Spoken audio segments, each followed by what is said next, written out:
Good evening. It is now 6 o'clock on Monday, July 15th. Lee County Board of Commissioners is now in order. Please stand for the invocation, followed by the Pledge of Allegiance. Lord, I come to you this evening as someone who's imperfect and constantly trying to go towards you and making the choices that need to be made, Lord. I pray this evening for unity for our nation, unity within our county, unity within our city. And as this nation was formed as one nation under God, Lord, please give us the strength and the courage and the wisdom to get back to that, Lord. Amen. I pledge allegiance to the flag of the United States of America and to the republic for which it stands, one nation, under God, indivisible, with liberty and justice for all.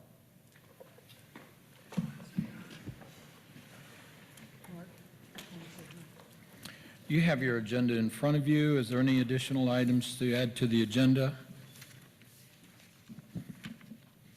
If we could move 5B to the consent agenda, please, under old business. Under old business 5B, the Greenhawk Corporation Duke Energy Emergency Access Easements. Any issues there, Madam Attorney? No, sir, unless Ms. Gamble thinks so. The only thing I would note for the record is that we will ask the manager to sign the certifications to send to the trustee tomorrow. So I just want to note that for the record. All right. So we're moving 5B to, a very long consent agenda, which would be 2AI. Too big.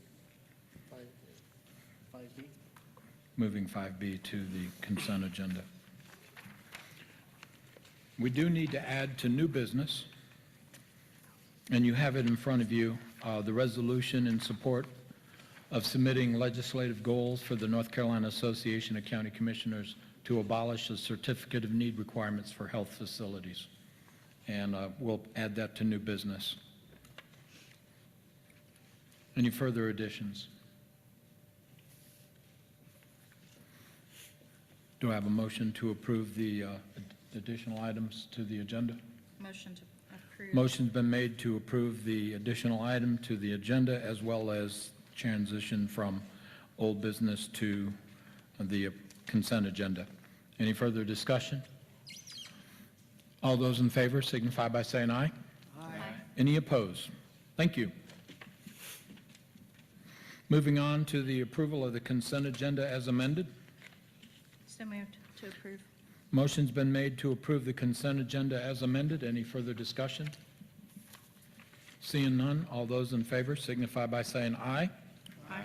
Any opposed? Thank you. Moving on to public comments. We do have two individuals that wish to speak, and the first individual is Greg Spivey. I do remind you, when you come to the board, please address your name as well as your address.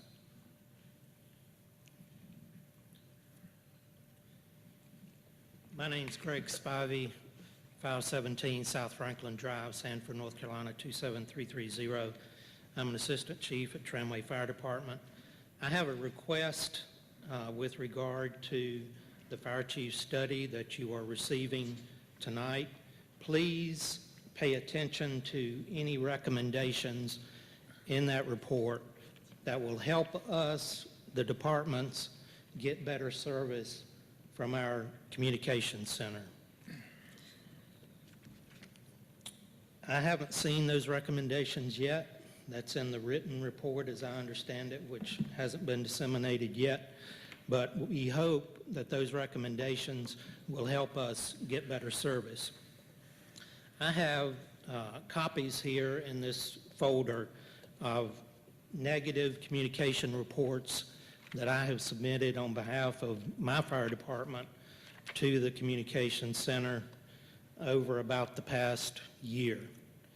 And if you look through those, and you're welcome to do that, you'll see that most of these complaint forms deal with our station and our mutual aid and automatic aid stations not being paged out to calls when we're supposed to be paged out. That's how we know that we have a call. We are paged out.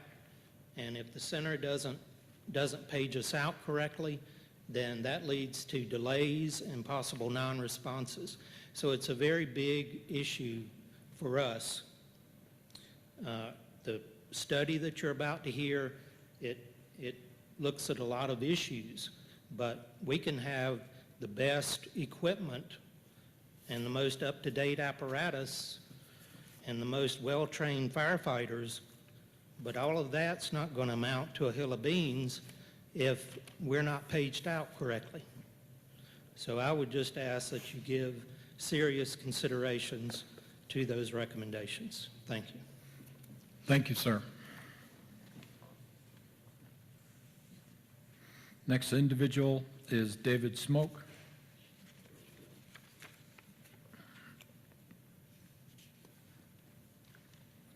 And please state your full name and address. Good evening. David Smoke, 96 Northridge Trail, Sanford 27332.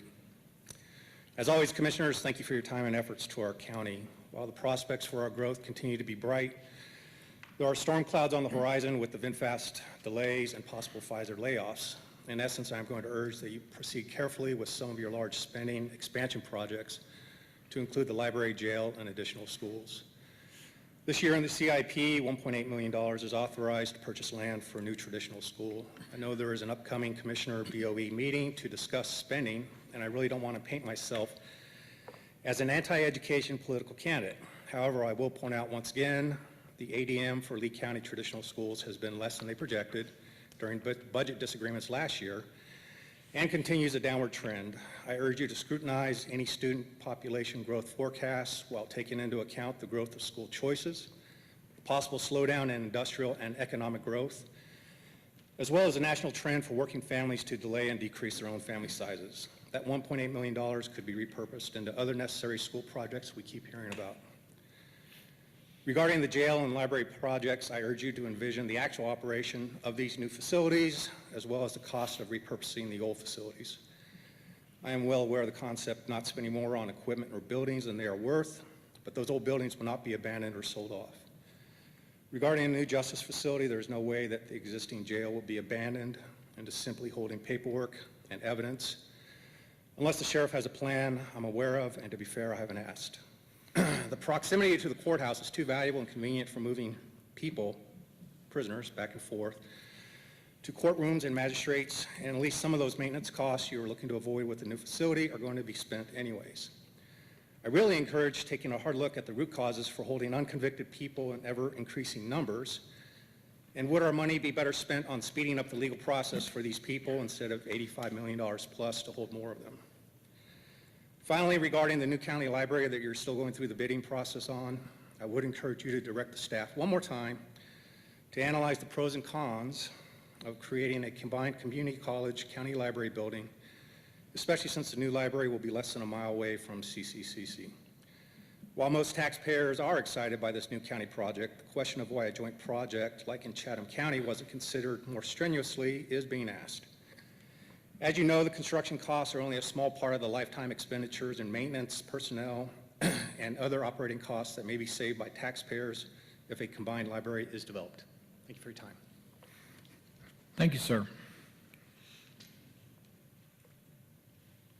Moving on to the next item on the agenda is a public hearing for a zoning map amendment, request to rezone 0.5 acre portion of a 1.24 acre tract of land on 655 and 631 Bruce Coggins Road from residential agricultural to residential restricted. Amy McNeil's here. Thank you. Commissioners, Planning Board, staff, and citizens. This information is on pages 477 through 501 of the Commissioner's agenda packet and on pages 12 through 33 of the Planning Board agenda packet. And I will pause at this time to allow the chairman to open the public hearing and pose the question regarding any disclosure of conflict of interest.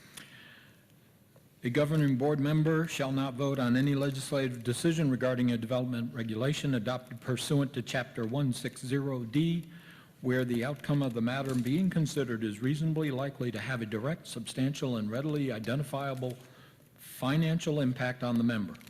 A governing board member shall not vote on any zoning amendment if the landowner of the property subject to a rezoning petition or the applicant for a text amendment is a person with whom the member has a close familial, business, or other associational relationship.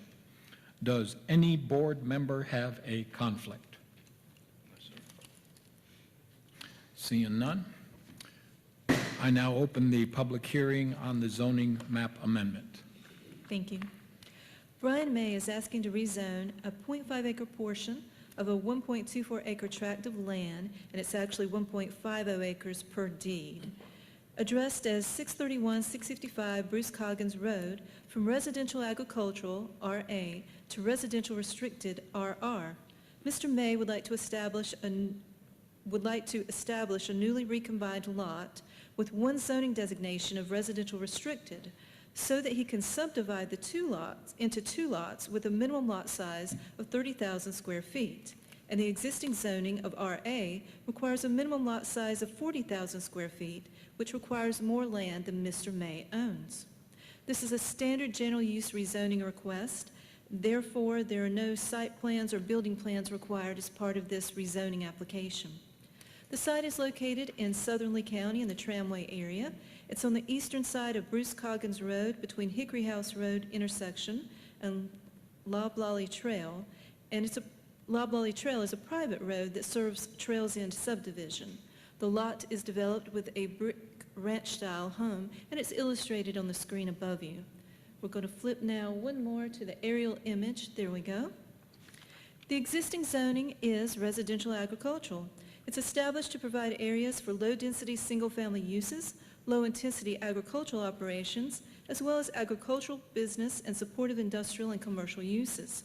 Examples of uses permitted by right within the RA zoning district include residential single-family homes, churches, and crop production and support services. The proposed zoning is residential restricted, and this district is established to provide areas for low-density single-family uses with minimum lot sizes of 30,000 square feet, as opposed to the 40,000 square feet required by the current RA zoning district. The land uses allowed are typically the same, such as residential single-family homes and churches. There is a list of all of the permitted uses for both zoning districts included within your agenda packet. On the screen behind you is the area zoning. The adjacent zoning to the north is residential restricted and residential agricultural. Opposite Bruce Coggins Road is residential restricted. To the east is residential agricultural, and to the west, opposite Bruce Coggins Road, is residential restricted. So you can see there is a mix of RR and RA zoning in this area. There have been no rezonings in the area that have impacted the long-range land use plan for this area. Adjacent land uses are to the north, there's wooded vacant land. To the south, opposite Bruce Coggins Road, are single-family homes. To the east is a single-family home and wooded vacant land, and to the west, opposite Bruce Coggins Road, are single-family homes. The long-range land use plan, the Plan San Lee, identifies the site as countryside, which seeks to protect agricultural and undeveloped lands outside the urban service areas. It preserves the county's agricultural heritage, conserves and maintains rural lifestyles, and has limited residential density. The local example is the Avents Ferry Road corridor in northeast Lee County, and information from the San Lee Land Use Plan is included in your agenda packet for your reference. The subject property is not in an overlay district, meaning it's not in a floodplain, not in a watershed conservation overlay district, and not in a historic district.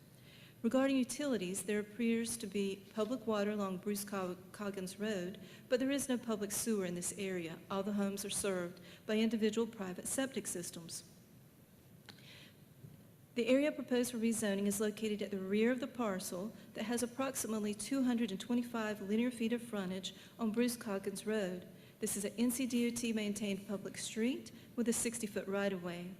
The Lee County Comprehensive Transportation Plan illustrates Bruce Coggins Road as an existing roadway with no proposed road improvements. There is an average of 850 vehicles per day on Bruce Coggins Road, approximately 0.13 miles south of this intersection. If rezoned, all of the land uses allowed in the residential restricted zoning district would be permitted at this location. Regarding the staff analysis, the Plan Sandley designation of countryside lists residential restricted as a current district. However, it does recommend a density of 1 dwelling unit per 2 acres with the preservation of the county's agricultural heritage and limited residential density encouraged. Ultimately, it's up to the Board of Commissioners to determine how the county should grow and if they're comfortable with residential restricted zoning at this location. Additional information presented at the public hearing should also be considered. Are there any questions? Questions for Amy? Commissioner Sharp? I don't have any. Commissioner Vorbeck? No, sir. Commissioner Connect? Thank you. Commissioner Lovick? No questions, thank you. Commissioner Carver? No. We have no questions for you, Amy. Very good, thank you. So, the public hearing is now open, and if there's anyone who is interested in speaking on behalf of this rezoning request, please come forward, state your name as well as your address.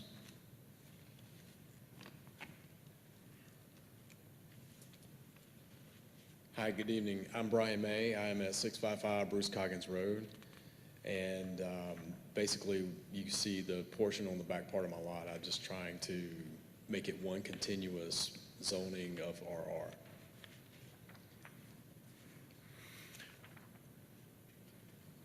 Any questions of Mr. Coggins? Or excuse me, Mr. May? So you're in support of this, yes? I am, yes. Of course, no doubt. Anyone in opposition? Anyone for? Anyone opposed? Going once? Going twice? You have a very content neighborhood.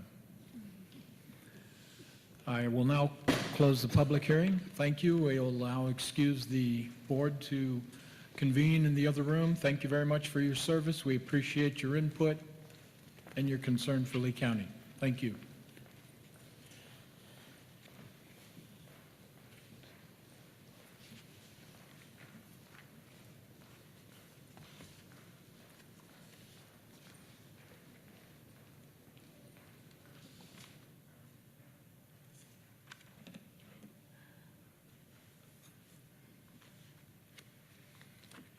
Now we have the presentation by the North Carolina Fire Chiefs Consulting. Is Aaron here, or is it, you're going to speak, Kevin? Oh, I understand Chief Grayson's here. Are you going to introduce him? Thank you, sir.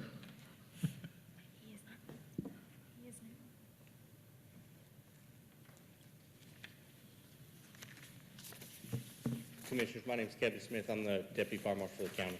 Aaron Bullard, the Fire Marshal, he had surgery last week, so he's unable to be here.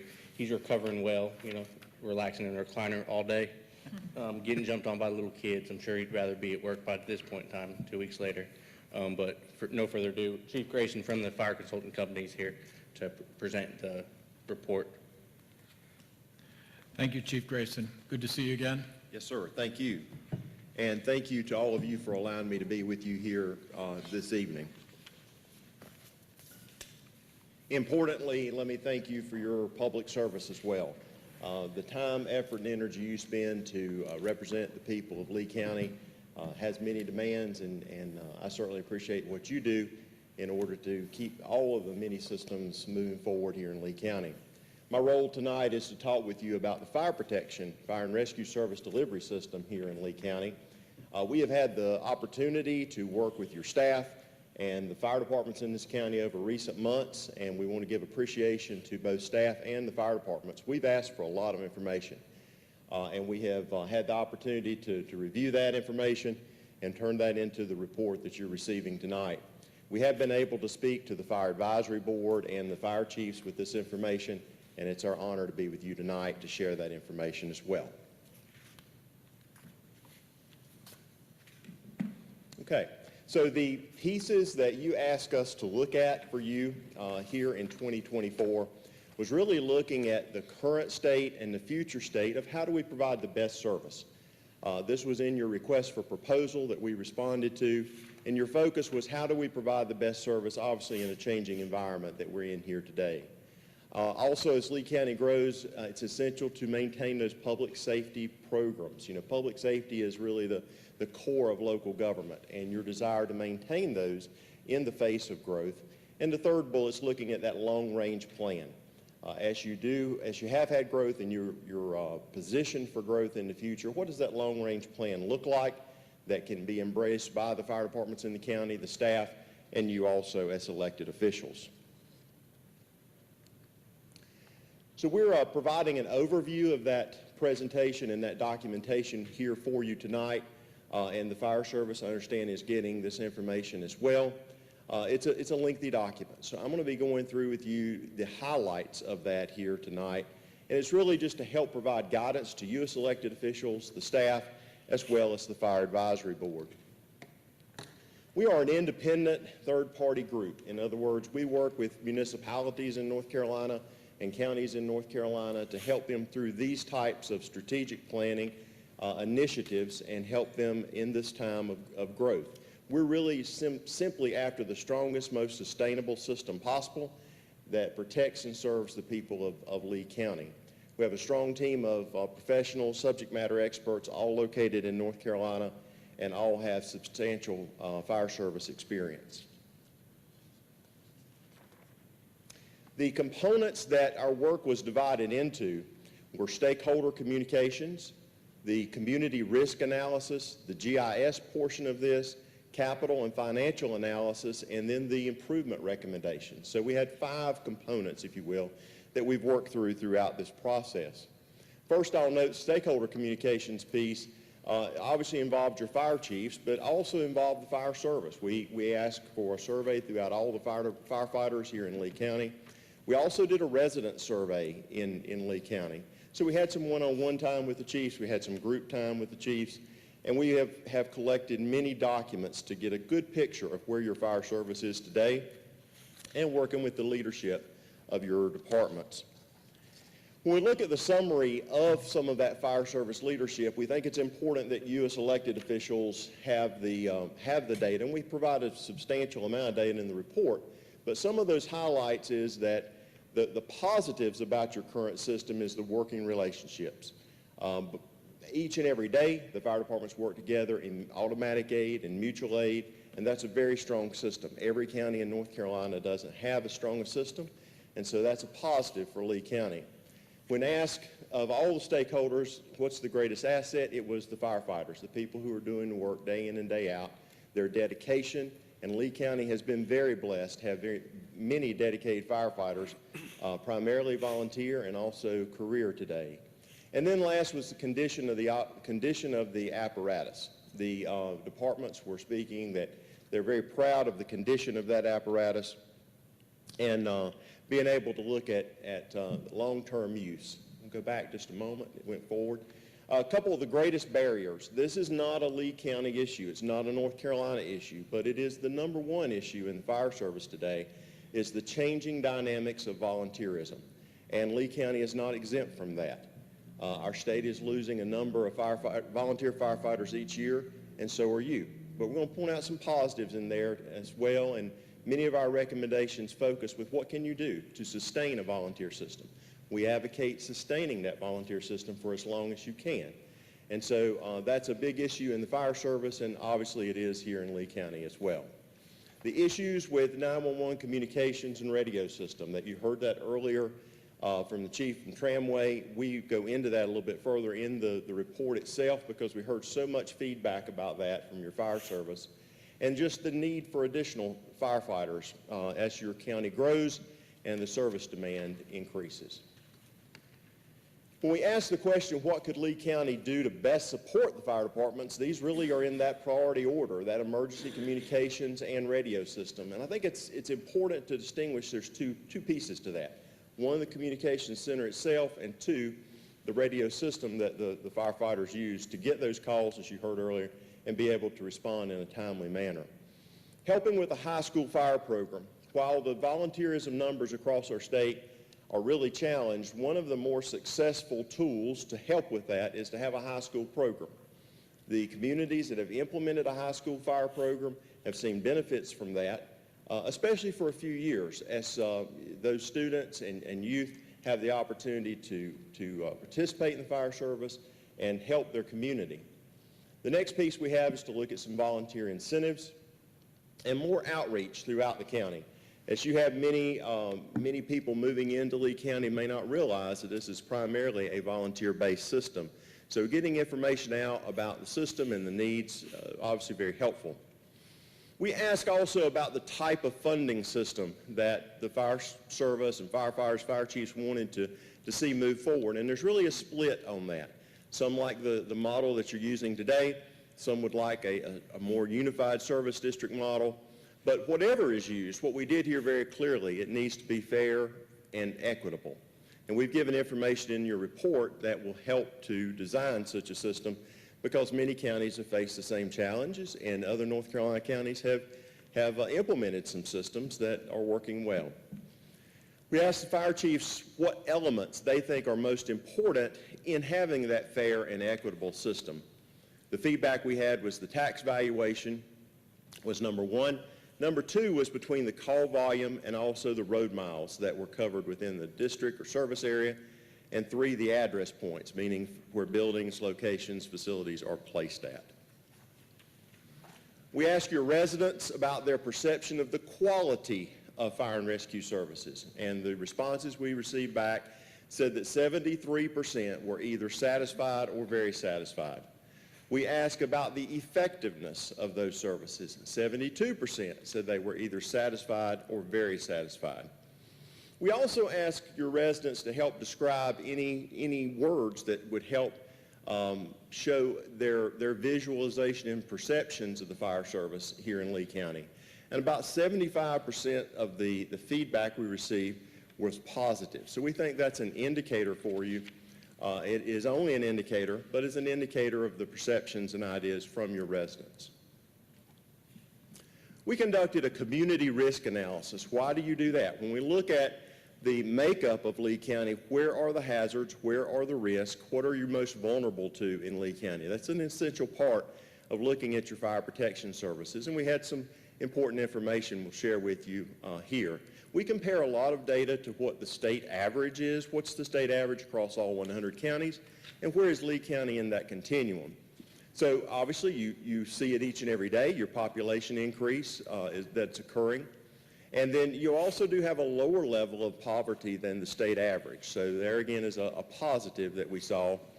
You're very near the state averages with some of the higher risk groups, such as children less than 5 and also residents 65 plus, and also persons without health insurance. Those are some indicators that you're lower than the state average in some of those, or near the state average. You also have many more owner-occupied homes. Rental property many times is more susceptible to having fire conditions. In Lee County, you have more owner-occupied homes than the state average. And also but you also do have a large number of mobile homes or manufactured homes in Lee County as well. I'll step into some of the GIS and statistical analysis pieces with you. This visual here is a little bit small, but it just shows you some of the population density in Lee County. So let's look at some of the takeaways. Your takeaways here indicate that there is good coverage from fire stations throughout the county. 76% of the actual incidents that occurred during a 5-year period were within 4 minutes of travel time. That's very good. That is a measure that's looked at for urban areas, and that's considered to be an excellent service level. About 83% of those were within 5, but almost 99% of all the incidents occurred within a 10-minute travel time. So we would say to you that that is a positive, and that your distribution of stations is overall very good in Lee County.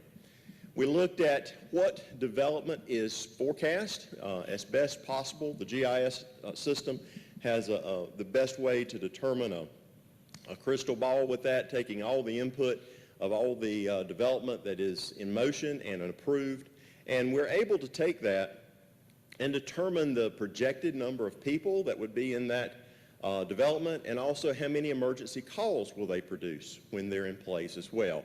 And that data is in your report as well. So I mentioned about the stations being overall well placed. And then we also were asked to look at your hydrant system. While it would be ideal to have 100% of your county within 1,000 feet of a fire hydrant, you do have about 82%. And so that is higher than many counties and a positive for you to consider. Obviously, excellent to continue to increase that as conditions allow. We looked at this travel time coverage throughout Lee County. And when we look at this particular map, that dark gray area represents a travel time of less than 4 minutes from a station. And the green area represents 4 to 6 minutes. You'll see some white areas, but in some of those there are no roads. So it depends upon exactly that particular area. But we were really looking at what is the area that's covered within 4 and then 4 to 6. And you'll see that your county is very well covered throughout that model with the travel time. And that's depicted with the data and the facts over a 5-year period when we look at the travel times and response times. We looked at where are those incidents occurring in Lee County. So those that look a little bit warmer, the reddish dots, those are the areas that have the most incidents that have occurred throughout Lee County during a 5-year study period. You'll see those are in different communities as well as primarily transportation corridors as well. But that's where the incidents are occurring. A great predictor of future incidents is to look back at where are your past incidents occurring. And so that's one reason we put a focus there. This is that hydrant coverage we mentioned a little bit earlier. This just depicts the areas or addresses, actually properties, that are within 1,000 feet and those that are further than 1,000 feet. So you'll see those that are in one color, the blue and purple color. That's distance from a hydrant within 1,000 feet, and then those others are not. We did look at 5 full years of your CAD data. CAD data is not ideal, however, it's a great indicator. When we can look at a large number of incidents in CAD, it becomes much more credible. And we were able to look at over 6,000 incidents, so it allowed the CAD data to be a credible indicator. And it's an indicator of that demonstrated performance. No surprise to you, the demand is increasing. So your demand for services in Lee County is increasing. But we were able to determine that standard of cover that you're providing throughout Lee County being 10 minutes, 44 seconds or less 80% of the time. So if you were asked from a constituent, what's our level of service in Lee County, fire and rescue services, at 10 minutes, 44 seconds or less on 80% of those emergency incidents would be what the data reflects. Now, we're capturing in that, and we think it's important that you know, we're capturing a first unit arrival there because that's the data that's available to us. It doesn't accumulate all the necessary people and equipment and personnel to address an incident, but it does capture that first unit arrival. There are no rules or laws that are mandates about service delivery coverage and service delivery parameters. There is one that says from an OSHA standard that firefighters cannot enter a structure, a burning structure or structure on fire until they have assembled a rescue team. That's an OSHA law and you're unable to do that. But when you get into the level of service like we're talking about here, there's basically 2 national consensus standards. One is primarily designed for urban areas and career fire departments. One is primarily designed for suburban and rural areas and volunteer fire departments. We in this study applied the 1720 standard, which is primarily designed for volunteer departments, suburban and rural area. But it does give notice to those areas that are urban that could be in one of those areas that are serviced by the departments. And you'll see some of the data here. Your departments on that 1720 standard are certainly in the performance range as well as the areas that are rural. These response time data sheets here just show you those response times by department on the slide on the left, broken out by each department. And we have provided a department by department analysis within the report. But you'll see that those times are going upward as those response times. And then when you look over on the chart on the right, we've added a trend line. And this goes all the way back to January of 2019 forward through the end of the study period. So when we look at that, what is the trend line? What's the trend that your demand is looking at? And you'll also see that it's going up, but also is your response time going up. A variety of reasons for that. Volunteerism, we think, is an important piece of the reason. Your increased travel because of traffic and other development is a reason, and many more. And we outline some of that in your report as well. Now, is response time the time that the call comes in or the time that the station has been dispatched? So it's Or when broken it's- out. So if Miss Smith Mr. and Miss Smith are in their house and Mr. Smith goes down on the floor, to Miss Smith, she's going to dial 911. And to her, that time is from the time she's dialing 911 until EMS and fire department arrives to provide patient care. Okay, so that's her definition of response time. But there's many other things happening. There's receiving the call, dispatching the call, alerting the fire department getting en route, the travel time for that fire department, and the access and setup for the fire department. So there's a number of things happening. The data that we looked at primarily around the response times was from the time that the fire department received the call, because that's the only thing that they can control, receiving the call, and then that travel time is very dependent upon where stations are located. But we show you that overall your travel times are pretty good. But that's really the fire department side of that, because that is also consistent with that NFPA 1720 standard. Thank you. Certainly. So we look at your response times here, again, just looking at what your demand is by hour of day and day of the week. That's the chart over on the left. Those red, warmer colors represent higher numbers. The green represents lower numbers. And we look at your demand by department also across Lee County on the right-hand side. Again, we give this breakdown for each individual department in the report, and it's based upon the data that we receive.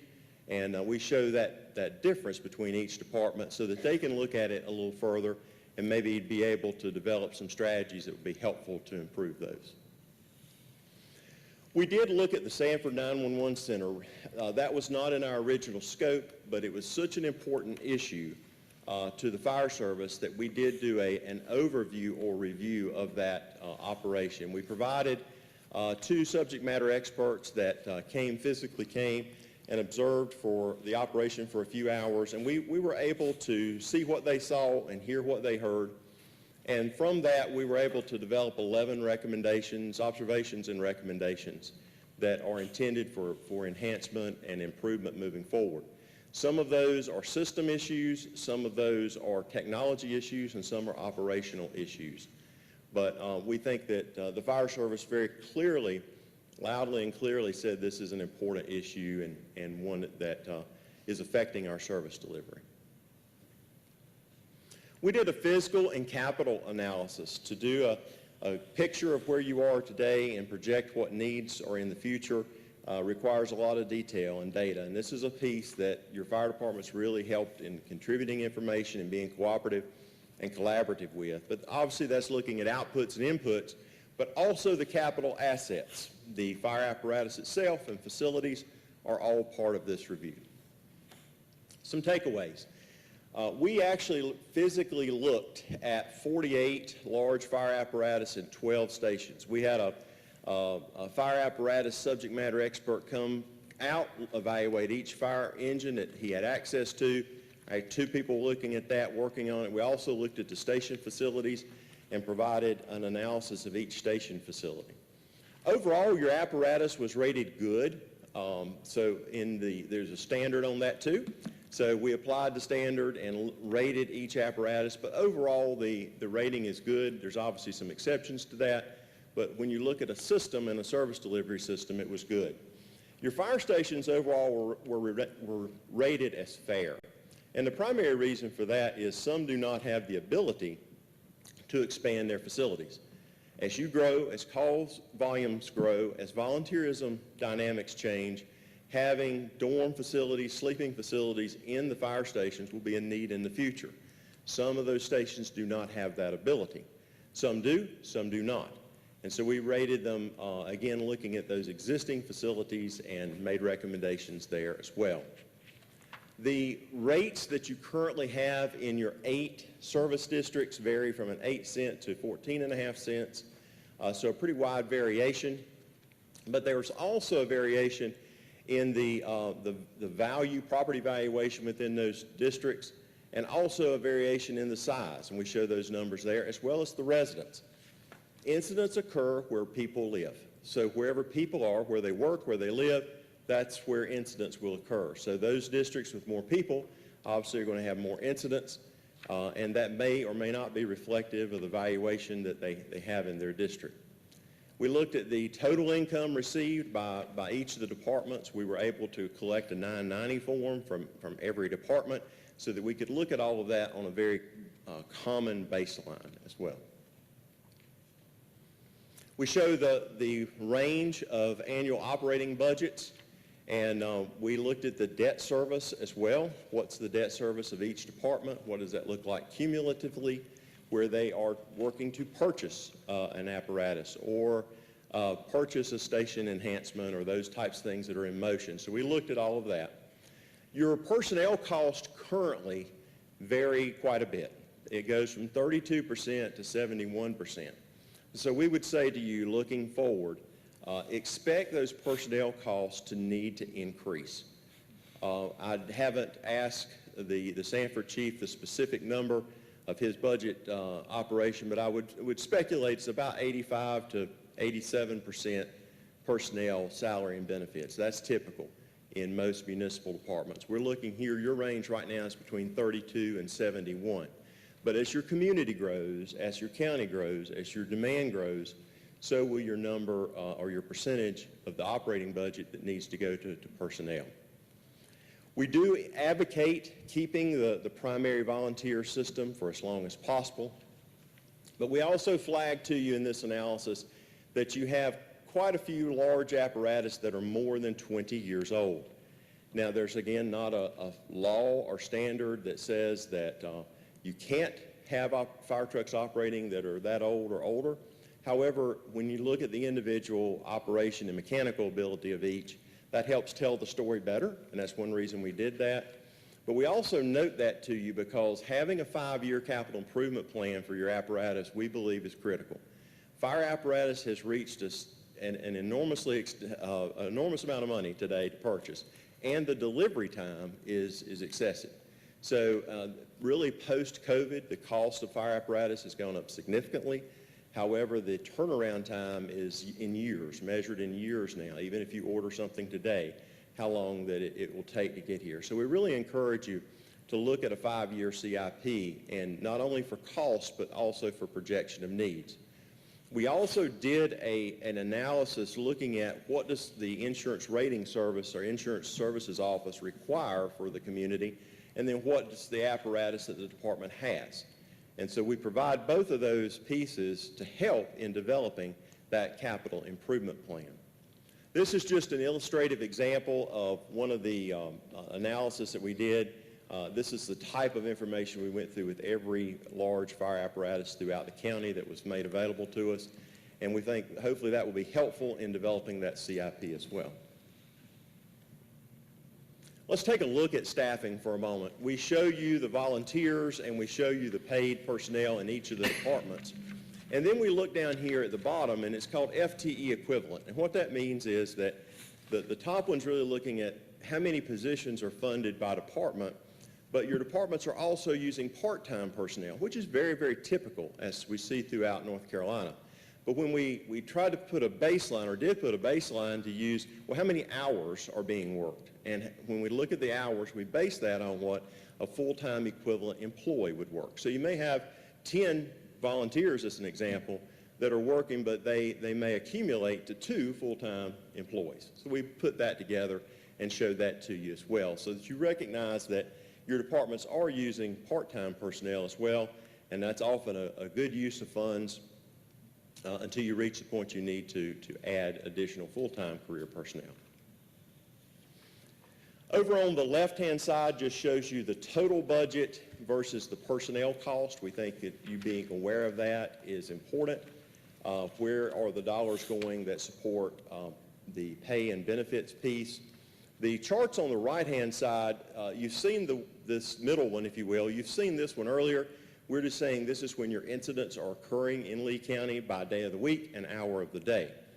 The chart on the right depicts when you have staffing. When is there staffing in the stations for these different departments? So you'll see that really that approximate 8 a.m. to 8 p.m. is a high period of time, and you'll see how that contrasts with the staffing that you have currently in place.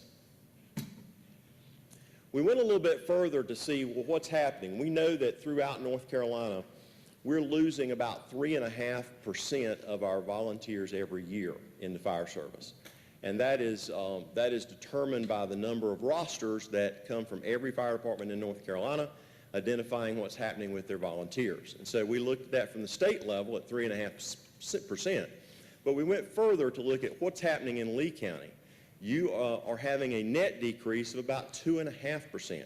So you are less than the state's average when looking at that. And that means that there are new volunteers that come in, there's volunteers that leave, but at the end of the day, you have a net loss of about 2.5% here in Lee County. And we just show you the visuals and data on that and what the trend lines look like.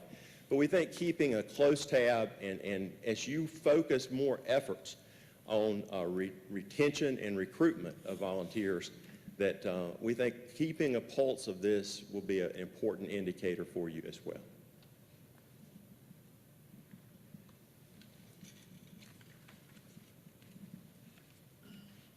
The chart on the left just depicts that 1720 standard that we refer to, that we use to do the measurement upon. But I will note to you that top line, urban areas, it doesn't matter if you're in the consensus standard for municipal or consensus standard for volunteer and combination departments. Urban areas numbers are the same. You'll see that they're measured at the 90th percentile, but then when you drop to suburban, rural, and remote areas, you'll see those numbers of expectations.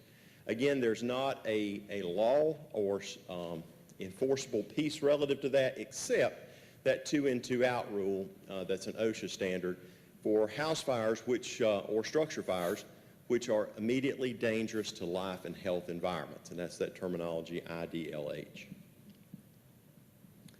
We looked at your service contract. We reviewed the 2003 contract, and we developed a series of recommendations throughout that. Much has changed in the fire service in North Carolina since 2003, and we have provided you some illustrative contracts from a larger county and also a smaller county, so that you can look at what's the right fit and best purpose and use for Lee County. We also did some future fiscal modeling for you. You may remember earlier I said fire chiefs were interested in what was fair and what was equitable. And we have worked with a number of counties across the state who look at different dimensions. Well, how do the districts compare in the call volume, as an example? How do they compare with the property addresses, the square miles, the road miles? And this is way too small for you to see on this chart, but you'll see it in your booklet. We're just trying to say that we were able to establish data points that had credible data in the past, they have credible data today, and they will have credible data in the future. What are those dependable points that you could base a fund distribution formula on? And we provided that data and information to you. Obviously, it changes over time, and you have to keep that current. But we also advocate that you look at that data on at least a rolling 3-year average. Example being, when COVID came, if you were basing it on year to year to year, that could have had significant impacts on your fire department budgets. By looking at least 3 years, and some counties look at a 5-year rolling average, when you do that, the impacts may change a little, but it's less dramatic. And so we certainly advocate for those, and we give some of the data and information that will help any distribution system you might want to look at in a fair and equitable way. We do owe a big thank you to the fire departments who work with us and have been very diligent in providing information and cooperative, and they care. They care a lot about their service delivery. They care about the people in their community. They care a lot about their firefighters. So we're very appreciative to them for all of that information, and as well as your staff. We do have some team recommendations, and we put these into 3 general areas for you as an oversight here today. First is the funding needs. Second, strengthening retention and recruitment of volunteers. And third, your service delivery funding options to consider. And so first, we look at those needs that are in your delivery system. I mentioned apparatus, the cost and the time in getting apparatus, and the need to have a fire apparatus capital improvement plan. Second, large capital like your facilities, the stations that are not able to accommodate nighttime firefighters. How do we get there? What do we need to do to make that happen? And so that's certainly a piece. Your staffing will probably be one of the most important pieces that you consider longer term, because that will encompass the majority of funding of your fire service in the future. And then operational equipment. I couldn't put that without acknowledging that while I talk about apparatus cost increasing and fire station construction cost increasing as well, but all the essential tools and equipment that firefighters need have also seen dramatic increases. Not that many years ago, we really didn't consider that as much a capital, but today it is. And we're talking about self-contained breathing apparatus. We're talking about radio equipment. We're talking about protective clothing. These are not things you would like to have. These are things that are absolutely necessities for the fire service. The cost of all of that has grown exponentially. And so that, too, should be part of capital planning, especially when a department is changing out all of their self-contained breathing apparatus, as an example. We give several slides here about strengthening your volunteers. And we broke these out because there's a lot here. Short-term, intermediate, and longer term. And I'll touch base on each of the 3 of these. In the short term, if you'll go to the next slide for me. In the short term, we picked several pieces that we think is valuable to you as looking at a system. The size of your county, the number of departments, we think you are an excellent fit for having a person dedicated to the retention and recruitment of volunteers for your fire service. It might be a part-time person, but a central person who knows what the turnover looks like, why people are leaving, that participates in as many outreach opportunities as possible, that collaborates with Sheriff's Department or EMS or other entities that are here, the college, the high school program, all of those pieces. There seems to be a calling need to our team that you need a person focused on volunteer retention and recruitment. And we note that in your report, and we give examples. We give you a job description example from another area as well. But all those pieces we note there, tracking the volunteers, looking at the barriers, working with the chiefs, looking at the needs, listing the volunteers, the high school program, and any incentive program, having a central person focused on that, we think would serve Lee County well. Intermediate, establishing goals, longer-term goals, focusing on strategies, trying to agree on what the retention and recruitment goals look like. That's going to require work with your fire chiefs to determine what that needs to look like for Lee County. But also looking at, are there opportunities to include volunteers that are non-traditional, volunteers that are not interior structure firefighters, but maybe they have a great expertise as being a CPA, or maybe they have a great expertise in HR or other areas that they can serve. So looking at those non-traditional support personnel we think is important as well. And working on retaining the volunteers that you have. Sometimes you'll hear the term recruitment and retention. I like to say retention and recruitment because you want to keep the people that you have. You've got very dedicated volunteers in Lee County. You would not have the demonstrated performance numbers I talked about earlier at the 80th percentile if you didn't have many dedicated volunteers. And we think using social media from any recruitment side is important, and again, a role that coordinator could be a part of.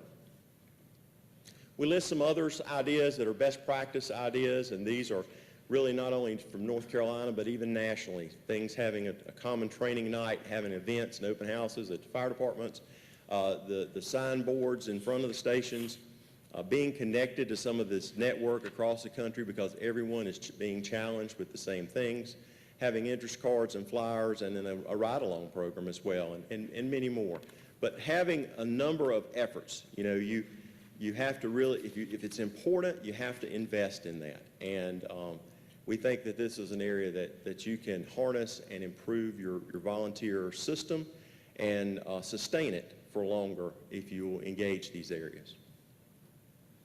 Longer term, we do talk to you about the collection of data, continuing to look at those recruitment and retention trends, both at the state level and Lee County. What's happening? What is the difference? Where are we stronger? What do we need to work on? And also even a volunteer orientation program. There are some initiatives that the state has through federal grants, and we talk about that in the report as well, that Lee County can participate in. The third area is looking at your service delivery system funding. So you as the Board of Commissioners can work with your Fire Advisory Board about a local implementation. We provided you what the legislature allows in North Carolina. We've provided you information about what other counties are doing in North Carolina, some pros and cons to that. And so working with your Fire Advisory Board, really trying to figure what's the best fit. What is the best fit for Lee County? What's the next step? One of the pieces we see with the apparatus cost and your need for personnel that some counties have initiated is what I'll call an overlay district. It is a service district. It's created the same way. It has to follow the same statutory requirements. But the focus of that service district can be for personnel, or it can be for capital, or both, and other purposes. And those are used throughout North Carolina as a tool or a method to help some of these areas that are just not able to be funded by the existing service districts. We recommend you work with the fire departments to establish this apparatus replacement plan for the reasons that I mentioned earlier that are really pressing and pending, and also ways the county may assist with recruitment and retention. It might be that volunteerism coordinator position, whether it be full-time or part-time, and we think you also could have a great chance of getting that grant funded. There's a program, part of the SAFER grant does allow that, and there is an opportunity that you potentially could get some assistance there as well. But looking to decide what funding model will serve Lee County best long-term. But we say it's a minimum that capital improvement and firefighter staffing really does need to be looked at long-term. So we're here in the summer of 2024, and it's a hot summer of 2024. So we say you've got a lot of information. You've got 450 pages of data in front of you today, so that's a lot. But we'd say looking at that apparatus funding plan and your facility funding plan is important. Looking at what strategies you want to implement for retention and recruitment we believe is important, and getting a plan together that there's a consensus throughout the fire service to support. And then looking at your funding model that you want to move to. We think all those deserve a priority attention. What model is most feasible? We provide you all the different models and give some recommendations obviously there as well. But we also think re-looking at that plan frequently is important as well. So as you're coming into your 25-26 budget and that budget process, re-looking at that, where are we, what are our opportunities that we have is certainly a model to engage. We have provided a plethora of material in your appendixes. So this is a study that we did for this past fiscal year, 23-24, at what the different counties were doing across North Carolina. We're going to be updating that this fall in collaboration with the Association of County Commissioners. But as we look at this, we see that there's 100 counties and there's 100 different models, really, of ways that are used. But we do give you in your especially your appendix, some examples, illustrative examples of counties that are using certain models, and allow you to have a better understanding about how that works, how it functions. Some have been using them for many, many years, others just the last few. You've got some counties around you here somewhat locally, but there's others that are throughout North Carolina as well. So with that, I'll be glad to take any questions that you might have. Chief Grayson, I want to say thank you for the work that you and your staff put together. I just want to note one point where it talks about community risk analysis. The last bullet on that page talks about Lee County has 6 times the number of mobile homes. That includes manufactured homes as well. So I just want to clarify that. Questions for Chief Grayson? Commissioner Carver. Thank you again for your information. We were considering the Viper system. Would that have impact on the fire department also? The Viper radio Viper system? radio system? Yes, that's part, I said the communications issue is really at least twofold. One is some opportunities at the center, the other is opportunities with the radio system. One of the complaints your fire chiefs have voiced to us is, we call, but we don't get acknowledgement. And they'll tell us to repeat our traffic. We don't get acknowledgement. When we were in the center and we were able to listen to what they hear on that end, we couldn't make it out either. So, the radio systems in all of the counties surrounding Lee County are using the Viper system. So it's not perfect. It doesn't have 100% coverage, especially in building coverage. However, I think it is a best practice technology for today. But what you're saying, I guess, is that if we had the Viper system, we could help mitigate some of these communication problems. We would certainly advocate you joining that system if conditions allow. Okay. Concerning the volunteer situation, as the country changes and the culture changes,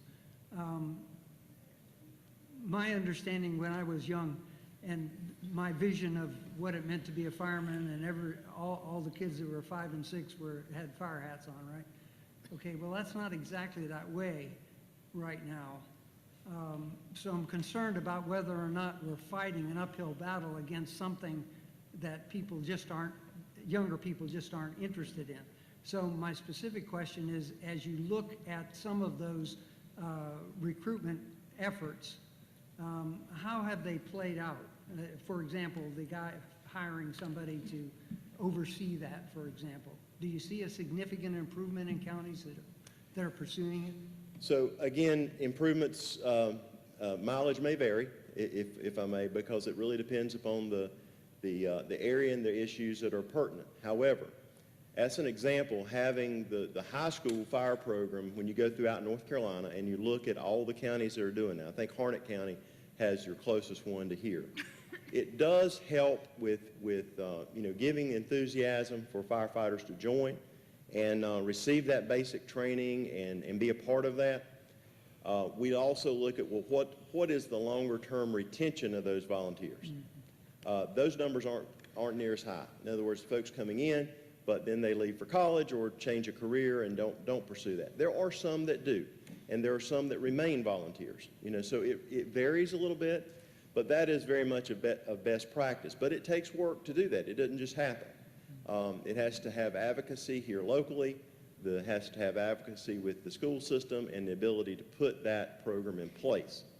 But there's no one silver bullet, so to speak. It's really an effort of getting out, getting visible, getting people into the station, helping educate them about the system you have and the needs you have in your system, and then backing that up and being able to show them what being a volunteer can be like. And so I recently had a department as an illustrative example who has traditionally had somewhere in the low 20s of volunteers. Their numbers had dropped down.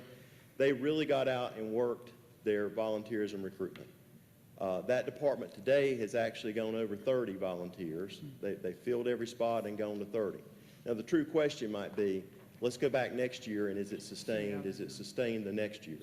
The truth of the matter is the volunteerism numbers nationally and in North Carolina are diminishing. But you have a strong system, you have a viable system here today, and we encourage to keep the volunteer system as long as you can, but you have to be cognizant that in lieu of that, we'll take more paid personnel to provide the services that are demanded. You have a lot of service demand in the county, and as long as your volunteer system or hybrid system can support that, we think that's a great thing. But you have to also look that won't, may not be sustainable forever. You want to sustain it as long as you can. listening to what you said, it seems like we're not the only county that's having these kind of problems, right? I mean, it's kind of ubiquitous throughout North Carolina. And many you're losing fewer volunteers in Lee County on average than the state is. I got Obviously, you. there's counties that are losing more than the state average. But I was wondering whether or not you are aware of any action on the General Assembly to kind of look at what this means and whether or not we're going to have to look ahead 10, 15 years and figure out something different. So Any there, action there? you know, I can't speak to everything that might be out there, but the acknowledgement from some of our state elected officials that many service districts have been capped at 15 cents per $100 valuation. There is acknowledgement that that model just might not work anymore when you're looking at a fire engine that costs $700,000 to $900,000, or you're looking at station construction that's $550 a square foot, or you're looking at having to hire firefighters in the $50,000 range. You know, so there is acknowledgement that model may not be able to be sustainable, but there's no bill or proposal or something at this time. Thank you. Appreciate your comments. Sure. Commissioner Lovick. When they took the TV show Emergency off years ago, that's where they started losing kids. Gage and DeSoto. Squad 51, Rampart, yeah, all of those. No, but thank you for your report.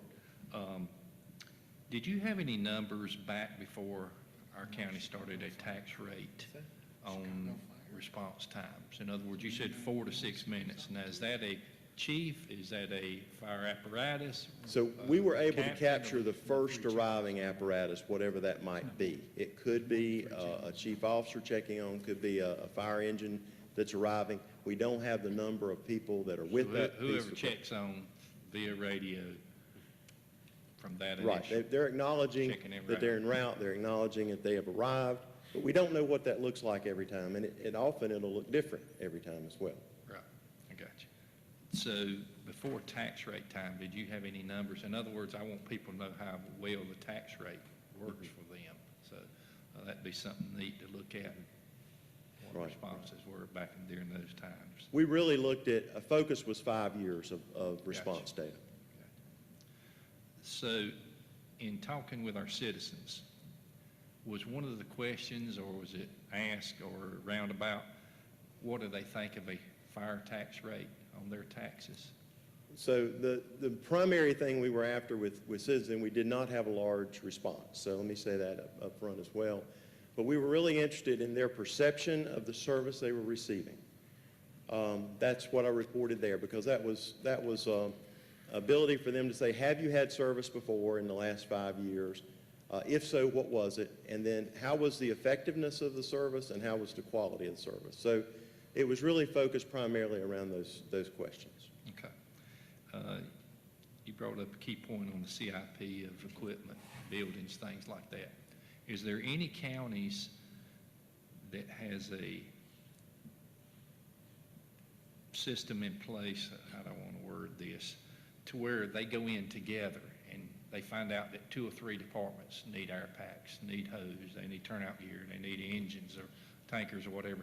Are they collaborating together to get a little better Absolutely. purchasing power? The most common model in North Carolina is to use something called the HGAC. It's the Houston Galveston Area Compact, and it's a group purchase bidding. Most cities in North Carolina use that. Many fire departments are using it. Some counties require their departments to use that by contract. It's the lowest price you can receive Kind of like on our- fire apparatus. Kind of like our sheriff's office and all having to get vehicles and general services, things like Exactly. that. It's Same principle. a regional or national compact, and you do have to join that. But when you do, then you can purchase off of that. And most, I would dare say most counties, but certainly most municipalities in North Carolina are using the HGAC system, for the purpose you indicated, to try to cut down that $900,000 as much as they can. Okay. The HGAC doesn't limit a department to a particular only one choice. It does give them choices, and I think that's important because you've got areas that have different needs and demands than other areas, so it doesn't limit them to, Yes, this not is the cookie only cutter, truck one you size can fits get. all, right. One last question. any of the fire departments you went into, were they unhappy with the way the county does the tax rate? And would they said they'd like to go back to the old way of chicken stew and barbecue suppers and stuff? No, sir, we did not hear that. Okay. We heard about half said they liked the system they had, and about half would like to look at a more unified district or overlay district. But we heard no advocacy for going back and being dependent upon volunteer donations. Okay. Thank you for your time. We Absolutely. appreciate it so much. Thank you, Commissioner Lovick. My wife is a big fan of Chicago Fire. Just want to let you know it's out there. But then again, back in the days when emergency was on, there was only 3 major networks. Now you have everything online. All right, moving on. Commissioner Connect, questions? Thank you. Commissioner Vorbeck? I just had a few. How many surveys did you send out to the Lee County residents? Do you know? So we distributed the survey through a link, and your county staff put that link out in all the social media, all of your social media website. They distributed that throughout Lee Okay. County. And then all the folks had to do is go to that link. It's an electronic survey. Okay. And we did the same for the firefighters. We provided the chiefs a link, actually a QR code even, if they wanted to use that, and they could do that on their phones or computer or whatever they wanted to do. Okay. And then there was I was trying to look, it looked like, do you know how many surveys you got back from both the county residents and then the? I'm sorry, I can't tell you that Okay, in that's memory, fine. but it is in your report, and I Okay, can look it up for okay. you. I was looking through that. Sounds good. And then is a copy of the survey in there? It is, Okay. and the responses of all the surveys. I saw those. Okay. Because sometimes, I know one of the kind of overbroad things I was thinking was on the survey, did it tell the residents what the fire departments are actually required to do? Did it explain to them what a fire department is? Because it's kind of, if they don't have the grasp, it's a little biased in, if they think they're not getting the best quality, but if they're doing exactly what they're supposed to be doing, does that make sense? Absolutely. Okay. Overall, thank you for doing this. The 2 things that kind of stood out to me with all the recommendations that you could kind of sum it up to is bettering our relationships and bettering our communications. Because when you kind of pick some of these things apart, that just what it boils down to is relationships with the county, relationships with the different fire stations, and then overall, and then just how we communicate that as a unified goal. And woven into that is planning. Yes. Planning for CIP and things like that. Okay, thank you. Commissioner Sharp? That was a great presentation, and I really took a lot out of a lot of information. But I got one question. When EMS is dispatched through 911, when and what are the circumstances when fire departments show up? Is it every time, sometimes, wrecks? Certainly. I'm confused on that. Let me share with you what is a best practice across North Carolina, and that may vary some depending on department by department, but a best practice throughout the state, and we work with a number of counties, is that if especially when you have career staff at the station, is to send fire department first responders on at least echo level calls. When a medical call is received in the 911 center, they're categorized in Alpha, Bravo, Charlie, Delta, and Echo. Alpha's the least acute, Echo's the most acute.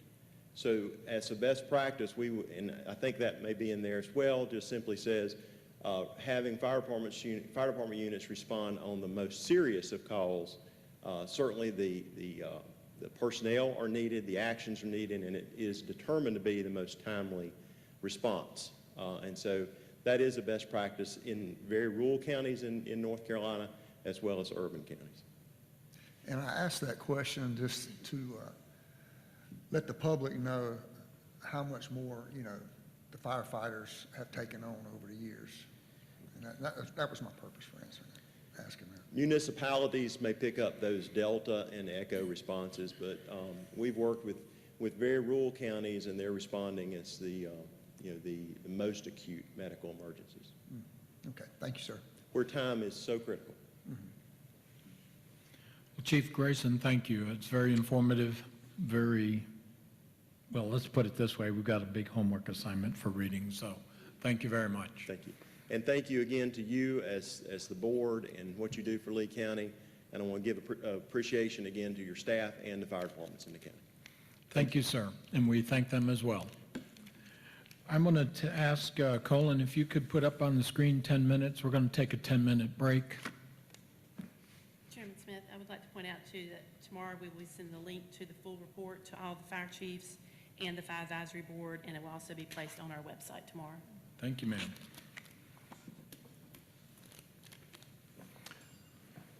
Well, we have a 10-minute break. Thank you.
Bill? We're set. All right, we're called back to order here. Next item on the agenda is new business, and we're going to pass a resolution. I'm going to present a resolution. I'm going to pass the chair to the vice chair, and I'm going to read this resolution. This resolution is in support of submitting a legislative goal to the North Carolina Association of County Commissioners to abolish a certificate of need requirement for health facilities. Whereas North Carolina Department of Health and Human Services has been designated as the state health planning and development agency for North Carolina, and whereas Article 9, Chapter 131E of the North Carolina General Statutes require a certificate of need to be issued by the State Health Planning and Development Agency before establishing or expanding institutional health facilities, and whereas the certificate of need requirement thereby limits entities interested in potentially expanding current services or establishing new health care services if they are unable to receive a certificate of need, and whereas medical and mental health treatment of North Carolina citizens is limited by the certificate of need requirement, and whereas North Carolina's population is growing and will continue to grow, which will result in more mental health and medical health needs and demands, and the certificate of need requirements hinders expansion of services across the state of North Carolina, especially in lower income and more rural counties. Now therefore be it resolved that the Lee County Board of Commissioners hereby requests that the North Carolina Association of County Commissioners considers adopting a legislative goal at the upcoming Legislative Goals Conference, seeking to abolish and or reconsider the criteria necessary for a certificate of need related to medical health and mental health care providers in order to allow providers the opportunity to determine if they want to establish or expand medical mental health services without first seeking permission from the North Carolina Department of Health and Human Services to allow for expanded medical health and mental health facilities and service options for residents within our local communities across the state. And the Commissioners request that this resolution be forwarded to the North Carolina Association of County Commissioners and that the Board Chair be authorized to present this resolution at the upcoming North Carolina Association of County Commission Legislative Goals Conference, adopted this 15th day of July 2024. Mr. Chairman, I wish to present this as a motion for approval. Any discussion?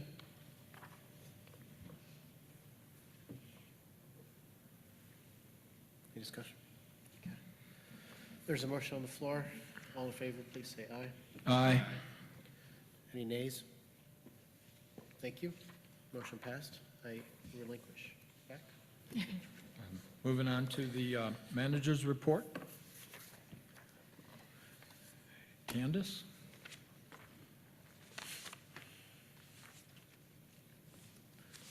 Good evening. The April 2024 sales tax distribution reports are available and ready for your review. These reports do run 3 months behind. Those revenues are 3.92% ahead of the same period last fiscal year.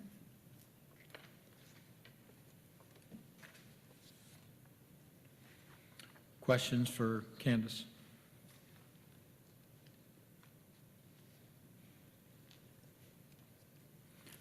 Thank you. Seeing there are no questions, thank you very much. County Manager's report. Okay, for the Lee County Athletic Park, instead of reading to you about everything there, we actually have a video, he's coming, to show you from where we started back this fall to where we are today. So if you'll bear with him for just a minute, we'll have that up and running for you.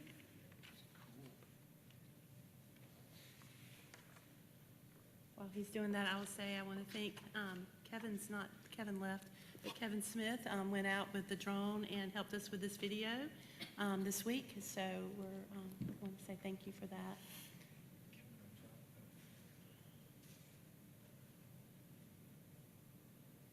And also Ben and Haley were out there also in the heat that day doing this too.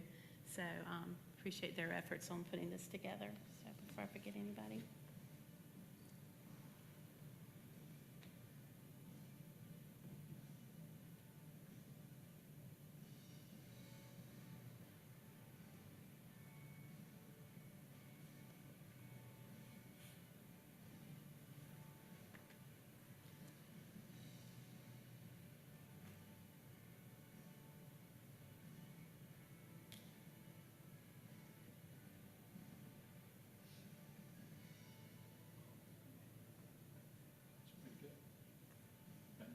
Yep.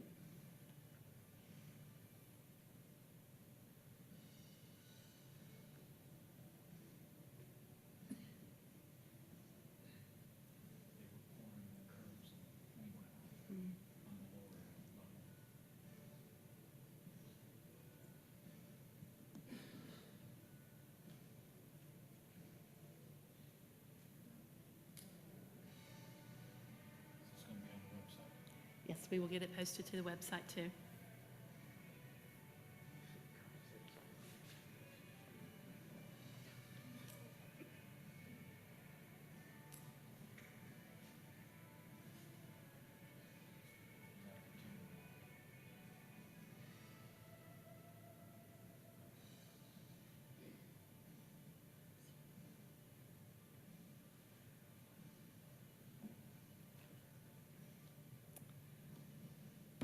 So as you'll see, there's been a lot of progress made, and the weather gods have been on our sides, knock on wood, that continues, and that we will be opening hopefully in July or August of 2025.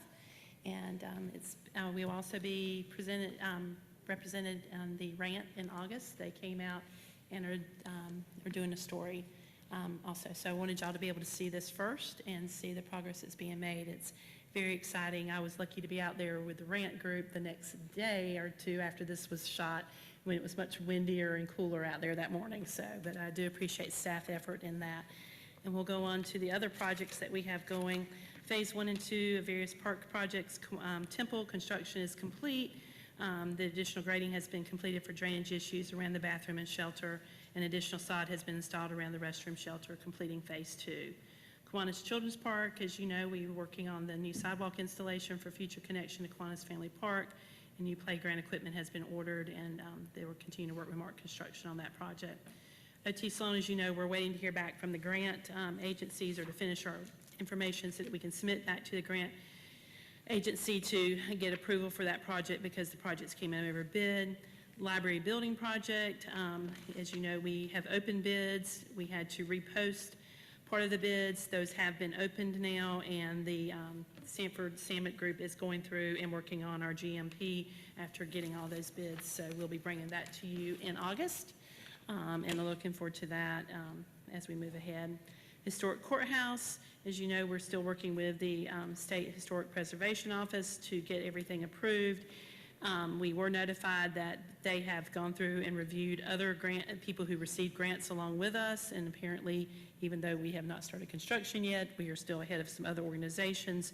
So they are looking at redistributing, there you go, that's what I'm looking for, some revenues, and so we may be able to get an additional $185,000 for our project, but we'll be coming back to you for acceptance of that. Horton Park parking lot improvements, as you remember back at the board retreat in December, there was, commissioners requested improved parking options for Horton Park and Pool.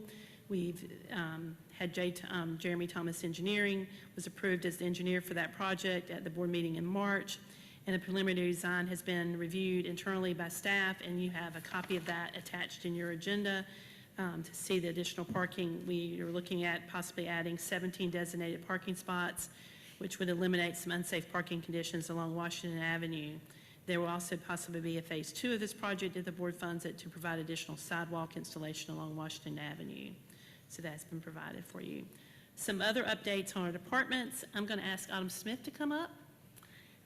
As you know, the board approved in the fiscal year 24-25 budget for the Community Support Services Department that was originally created and to incorporate pretrial, reentry, and the community social worker, as well as new initiatives such as Renew and the Reentry Council. This department was formerly housed under legal and is now under the government support umbrella and has a new director to manage this department, and that is our Autumn Smith that y'all all have met before, but I wanted her to be able to come up and y'all put a face with the name and know what she's taking on for us. And so we're very excited and happy to have her. She will continue to oversee the pretrial and the GPS monitors, but will also supervise the department. Anything you would like to say, Autumn? Well, I just wanted to say thank you for the support, and especially from Whitney. So it's been hard to leave, but she's been a great mentor, and I'm still going to call her so she can tell me no. She'll still be a resource. We're a team effort here. That's right. Thank you. Congratulations, Autumn. And then I also am pleased to announce that the Finance Department has received notification that the annual comprehensive financial report for the fiscal year in June 30th, 2023 qualifies for the Government Finance Officers Association Certificate of Achievement for Excellence in Financial Reporting. The Certificate of Achievement is the highest form of recognition in governmental accounting and financial reporting, and its attainment represents a significant accomplishment by a government and its management. This is the 28th year that the county has received the Certificate of Achievement. Please join me in congratulating Candace and her staff. And I also want to say thanks again to the fire departments, the Fire Advisory Board, and others for their work on the fire study. It was truly a community effort and required a lot of work from everybody. You see the different reports that are attached in your agenda, various upcoming meetings. We have our STARS Employee Awards presentation tomorrow morning at 8:30 in the Gordon Wicker Room, if any of you can make it, to be there to help us recognize our employees.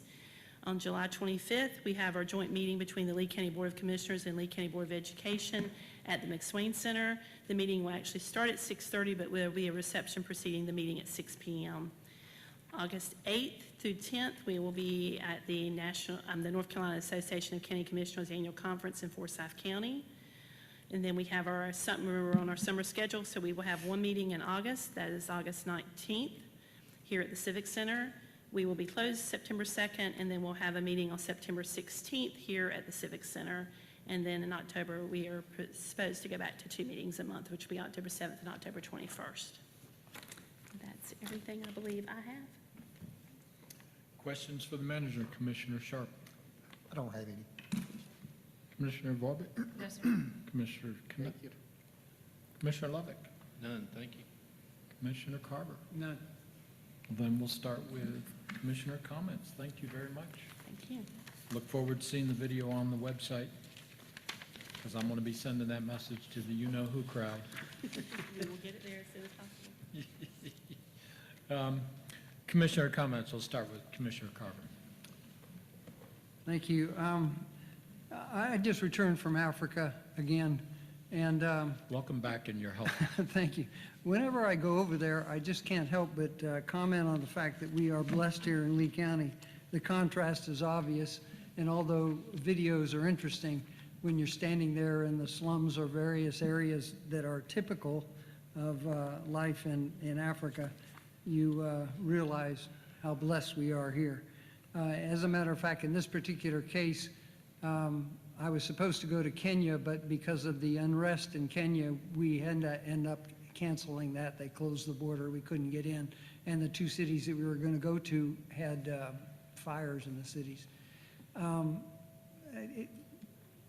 Interestingly enough, as I talk to people and the Africans in general about government, they were pointing to the fact that the unrest in Kenya in large measure has to do for the failure of the people that are in positions of responsibility to understand what's important to the people. And consequently, they demonstrate. Now, I'm not suggesting that that justifies a demonstration, but I put an emphasis in my mind on the responsibility in a republic for the elected officials in understanding that we serve the people, and that the reason that America has a reasonable past and stays away from the kind of things that I experienced over there just a couple weeks ago has to do with the commitment level, I think, of the people that are elected to keep connected with the people they represent, and then work with the idea of being able to satisfy their needs. And I think in large measure that's what we do here. You might think that this kind of interplay or relationship, as Commissioner Vorbeck was talking about, maybe it's not something that you think about a lot, but the truth of the matter is that's what makes the world go around for us and keeps difficult things from creating problems for us. The last item I really wanted to talk about is the VIPER system. We already heard tonight from the fire departments that I think the VIPER system could make an improvement in the issues that they're talking about. And on a federal level, we had an incident of with Trump. And interesting, underneath the things that people are asking questions about is, again, communications between law enforcement and the federal agencies, which was also a problem in the past. Again, it's an issue of communication. Communication is the bedrock of being able to respond in an emergency situation. And the last thing I will say is I want to remind you that I did have a testimony with a firefighter in Lee County where he was on a call where there was a 15-minute delay with a helicopter hovering overhead waiting for communication to be solved so that they could in fact evacuate somebody that needed a medevac. It happens. It's here. So I know that the manager is making every effort to try to solve the problems associated with the VIPER system, but we've been talking about this for a long time. And I'm just trying to say, motivated to say to the people that may make a difference, let's put it up on a higher priority. Let's do the best we can in order to make this thing happen as fast as possible. I don't know all the ins and outs of where we are, but again, we've been talking about it a long time. And it's clear to me that that would be something that should have a priority on it. Anyway, that's all I have tonight. Commissioner Lovick? On Commissioner Carver's about the VIPER system, I can remember I've been a part-time deputy since '88. I can remember going to places and they couldn't even hear us if we would have been in trouble. And thankfully, we got the technology now to do those things. And I think as a county, whatever we have to do feasibly is to make our folks better. Fire, sheriff, everyone involved that we can, that we have power over. Got to be able to talk to one another. That's right. Well, and like I say, for example, when the tornado came through a few years back, they couldn't talk to outside agencies because of, anyway, I'll move along. A couple things have happened since our last meeting. I am a new pappy. If you'll see me after the thing, I'll show you my precious Riley Marie. So I'm a grandpa now, and she's so precious, and waited a few days to have my first grandbaby, but very excited about that. So, and I want to say and look at each one of you in your eyes tonight here. It's such a pleasure to serve each one of you. You know, you look up at Washington, the things and other elected officials and other agencies and stuff, and the way they're against each other. But we come together no matter what, and I'm proud of that. Proud to serve with each one of you, the staff. But I'm so proud of that we're our own people, but we stand for what's right, and at the end, we come together. And I'm proud of that for us. You know, it's hard to explain to the younger folks about bullying and talking about hateful about people and stuff when it's going on in elected officials. And I don't think we need to be that. But thank you for doing the right thing, each one of you. And, you know, there's a lot of talk on the news about political violence. But I'm here to stand for any violence, in my opinion, is wrong. Any violence. We just don't need to put out our political affiliation thing. It needs to be any violence is wrong. So, and that's all I have. But thank you, each one of you. Proud to serve with you.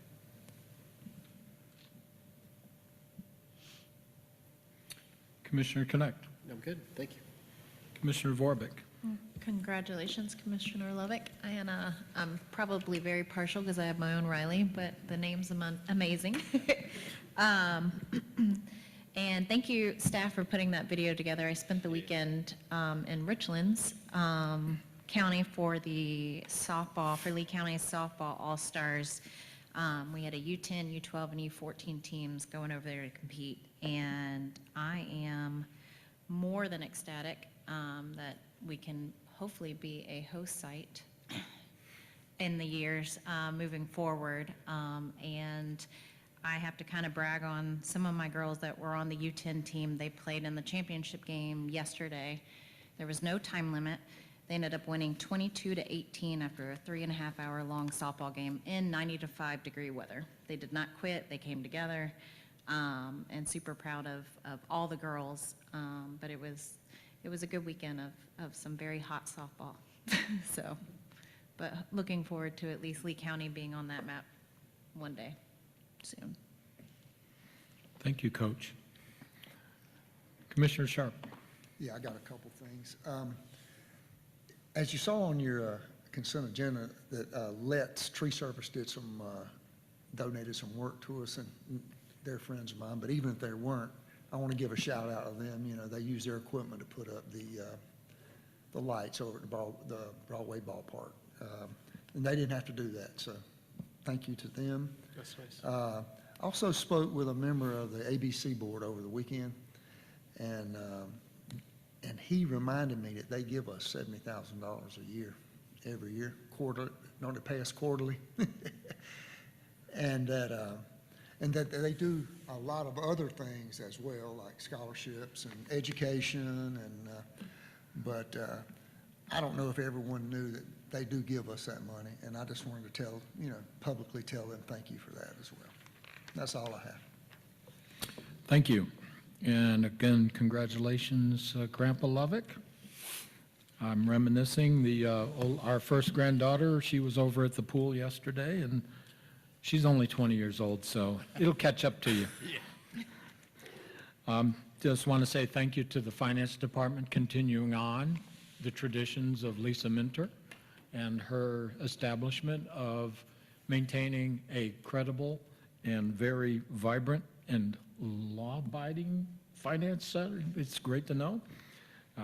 Saw a report from another entity in North Carolina, and they had budget issues. But we'll leave it at that. And have nothing further to say other than, can I have a motion to adjourn? Motion been made to adjourn. Any further discussion? All those in favor signify by saying aye. Aye. Any opposed? We're now adjourned. Thank you very much. Please drive safely, wear your seatbelts, and no speeding.